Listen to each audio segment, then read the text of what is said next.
বিশাল আরাম, তোমরাও পড়ো। এই ইয়াসিন, আর বেশি বকিস নি তো, তাড়াতাড়ি মাঠে চ, বিশাল দেরি হয়ে গেল।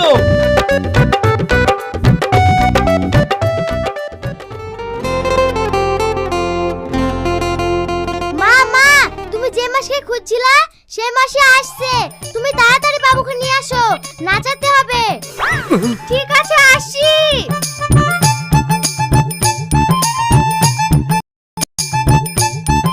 এই দাঁড়াও দাঁড়াও, কি হলো? আমার ছেলেটাকে কোলে নিয়ে দোয়া করে ফুটি দাও তো। তোমার ছেলেকে কোলেই পার লেবো কেনে, আর দোয়া করে ফুই পার দেবো কেনে? সবাই বলে তোমাদের দোয়া বলে কবুল হয়। তোমাকে কে বললো আমার দোয়া কবুল হবে? এই ইয়াসিন, মাঠে চ তো। এই থামো থামো, তোমাকে এমনি এমনি ফুটি লেবো নাকি? টাকা দেবো। টাকা দিব? ছেলে দেও ছেলে, ঢেক করে ফুটি দিয়েছি। একটা ভালো গান করি আমার ছেলেকে